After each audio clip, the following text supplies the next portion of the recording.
It is great to see how far we've come. Please join me in looking back at NALC Dwight Palser Branch 324's history from even before we, as letter carriers, knew we needed collective bargaining.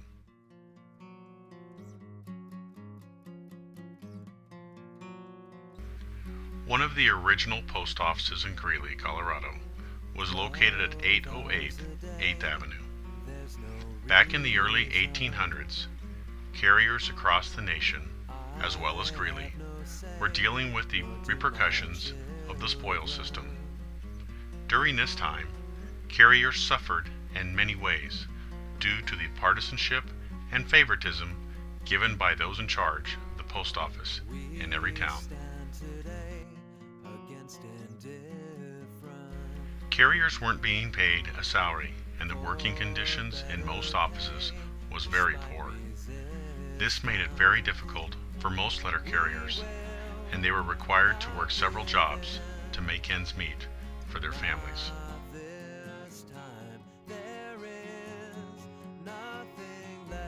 In 1863, free city delivery, which was a result of the Civil War, began to spread across the country. As the population increased, many customers began looking for city delivery, causing the Greeley Post Office to expand. The Greeley Post Office moved into a rented space in the middle of downtown.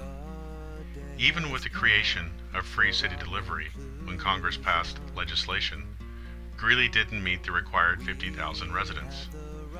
Not meeting the numbers in population, it wasn't required according to the law. As time went by, free city delivery would become more of a demand of the Greeley citizens.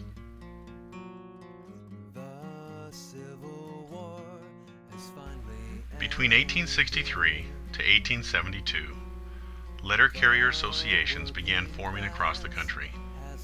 The local associations attempted to improve working conditions, but they didn't have the attention of senators and representatives in Washington, D.C. Letter carriers in Greeley would continue to work long hours for little pay until August 29, 1889, when the National Association of Letter Carriers was founded.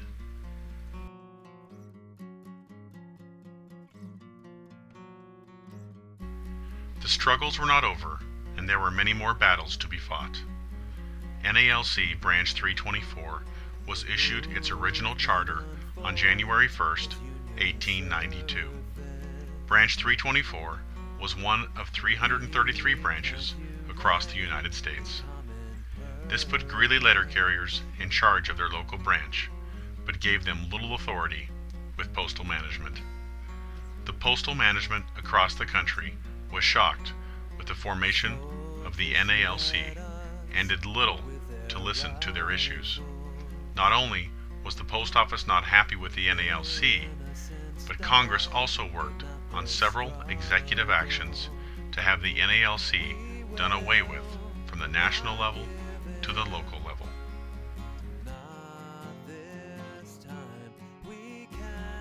In 1912, the Lloyd-La Follette Act was passed. With the passage of this legislation, it benefited letter carriers for the most part, and finally recognized the right of postal and federal employees to organize and join labor unions. Things were starting to look up for letter carriers in Greeley.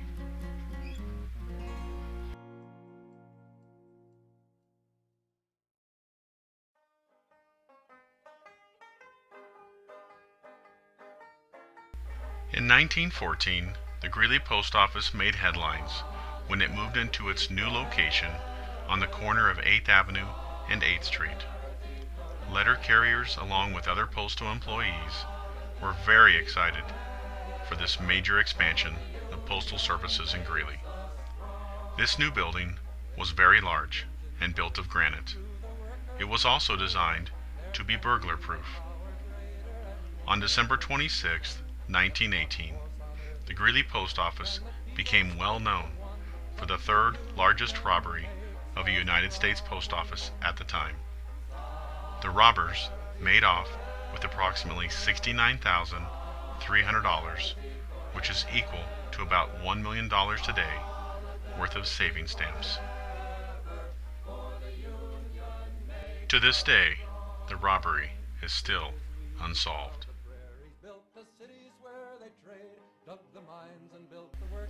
As time went by, NALC Branch 324 began working closely over the years with the Colorado State Association of Letter Carriers.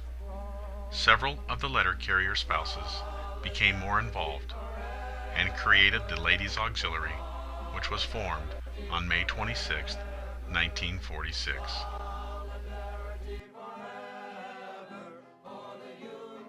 With the NALC Auxiliary start in 1905, spouses were dedicated in helping to gain favorable legislation for letter carriers. This unity spread across the country and grew even more over the years to even include husbands and children of letter carriers. Auxiliary members spent countless hours working hand in hand with their letter carrier spouses to improve any conditions that the NALC was fighting for its members. This is when NALC Ladies Auxiliary 706 was formed and also worked side by side with NALC Branch 324. It became very clear that letter carriers in Branch 324 needed to reach out to the local community and get their concerns heard by the public. This began with letting the public know more about letter carriers, as well as the struggles that letter carriers had to deal with on a daily basis. The Greeley Tribune began with an article on J.T. Jimmy Higgison. Jimmy began his career on July 3, 1930. He had carried every route in Greeley by the end of his career and was retiring after 31 years of service on June 30, 1961. On November 25, 1961, the new Greeley Post Office was built at 925 11th Avenue. With this new larger facility, it put the post office and letter carriers back on the front page. This opportunity gave the letter carriers a chance to take it to the next level.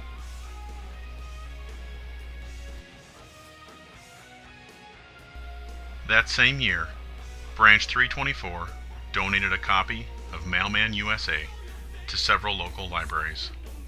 This book was written by NALC President William Daugherty the previous year. With the introduction of Branch 324 to the community through the local paper, this helped bridge connections for the letter carriers to use in the future.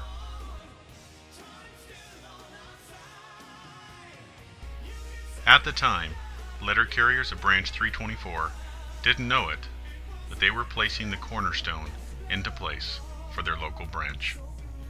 This was just the beginning of years of hard work and great leadership to take Branch 324 to new heights. In 1962, Branch 324 hosted the Colorado State Association of Letter Carriers' 60th convention in Greeley, Colorado.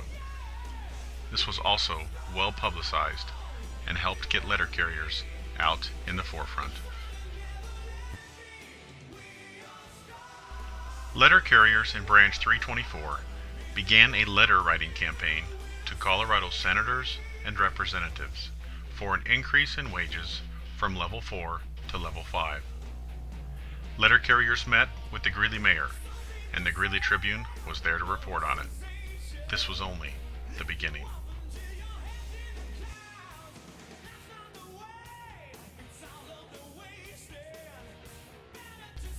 Once the door was open, letter carriers in Greeley weren't going to allow it to slam shut.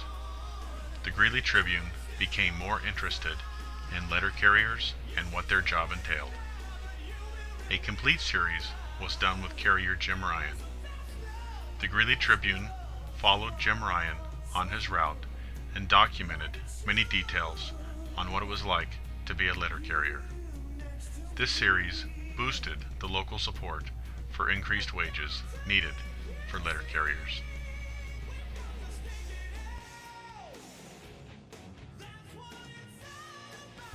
The low load letter carriers handled was heavy, but it was about to get worse.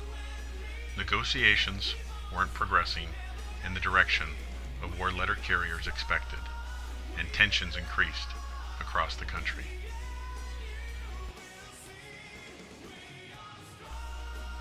The Greeley Tribune continued to cover many positive stories on Greeley letter carriers, but with rumors spreading across the country, it was hard not to think that a strike was on the horizon.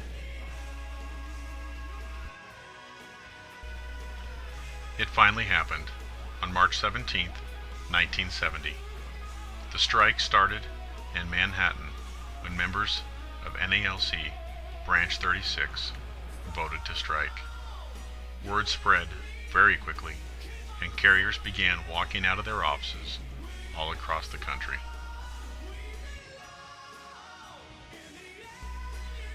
Letter carriers in Greeley didn't walk off the job immediately. They waited a few days to see what was going to happen. They supported their fellow letter carriers, but weren't really sure what to do. Then the vote was taken locally. The impact of the strike was witnessed across the country. The eyes of legislators as well as the President of the United States were able to see the power of the NALC and its members.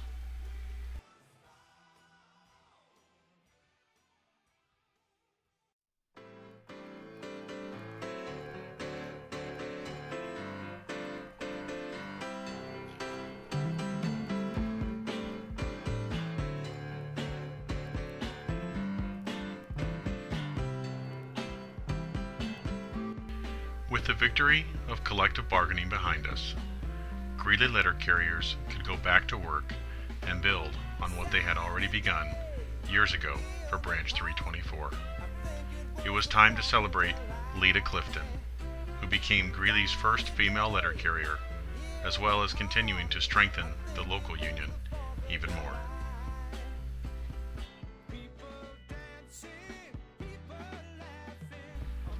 Ed Snyder led Branch 324 into a new era, working together with the Colorado State Association of Letter Carriers. A strength and bond would be forever made in the best interest of all the members, as well as NALC Ladies Auxiliary 706.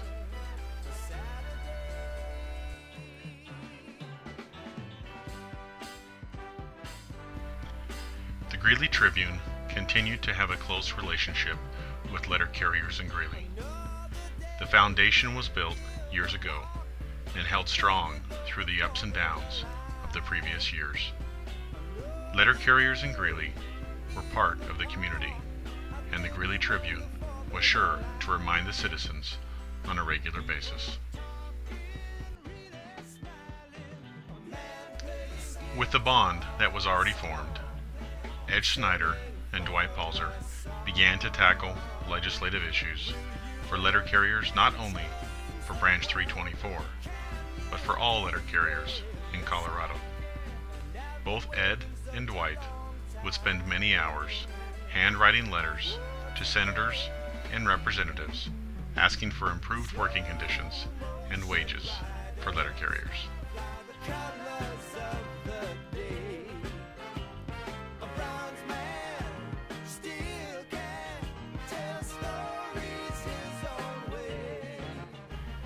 Letter carriers across the country became a vital asset when it became time to take the census. Carrier Conrad Ouellette was featured by the Greeley Tribune and brought the importance of a census count to all of the Greeley residents.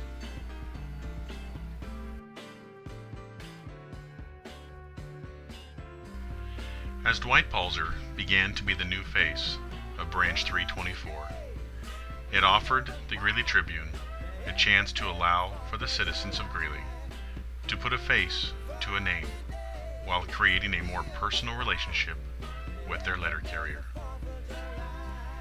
After 28 years of dedicated service, Ed Snyder was ready to hang up his walking shoes. Several others were right behind him. Floyd McWilliams, known by Al at the office, was debuted on his final day by the Greeley Tribune, and the love and appreciation from his customers was evident. Dwight continued his work with Branch 324 even after his retirement. Dwight didn't just limit his wisdom and strengths to carriers in Greeley, but displayed his tenacity to any letter carrier in the country who needed his assistance.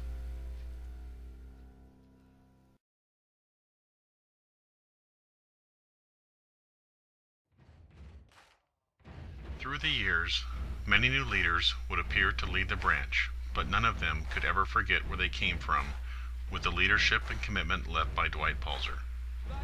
Some of them never knew Dwight, but could feel the strength and unity of the branch and worked hard to build on it.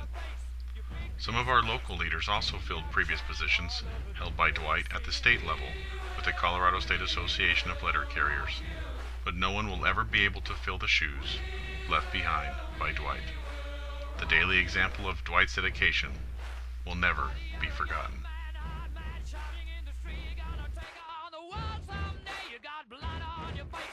Big disgrace, waving your banner all over the place. We will rock you. Sing it. We will rock you. Buddy, you're an old man, poor man, pleading with your eyes, gonna make you zombie someday. You got mud on your face, big disgrace. Somebody better put your bag into your place. We will rock you. Sing it. NALC Branch 324 has continued to be dedicated through the years in our fight to find a cure for muscular dystrophy since 1952, when the NALC embraced MDA as its official charity. We will never stop fighting until we can be certain that a cure has been found. From local fundraising campaigns to MDA fundraisers at conventions as well as raffles, letter carriers across the country support the MDA and are joining together until a cure is discovered.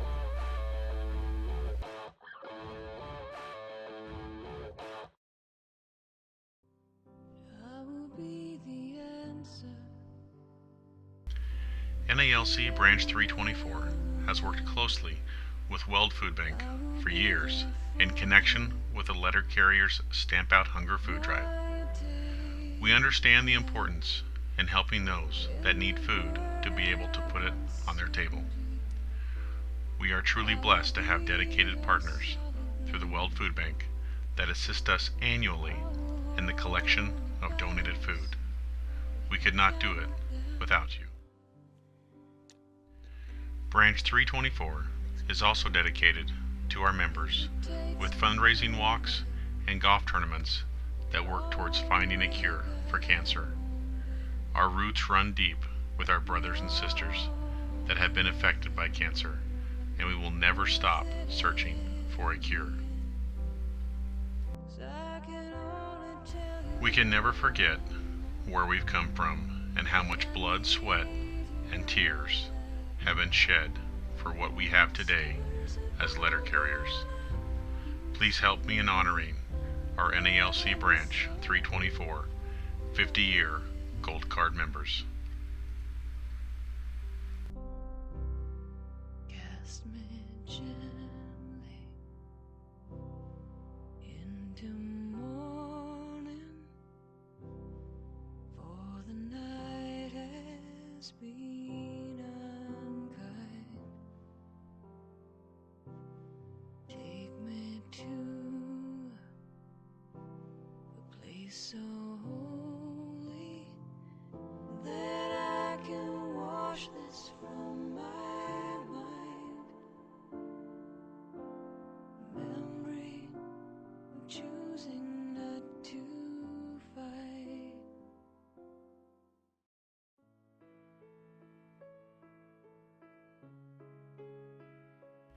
Over the years, we have lost too many brothers and sisters before we wanted them to leave us, sharing this place we call home. Please take a moment to remember those we've lost too early, but will never forget. And if you have to leave, I wish that you would just leave. Your presence still lingers here, and it won't leave me alone. These wounds won't seem to heal. This pain is just too real. There's just too much that time cannot erase. When you cried, I'd wipe away all of your tears. When you'd scream, I'd fight away all of your fears. And I held your hand through all of these years, but you still have all of me.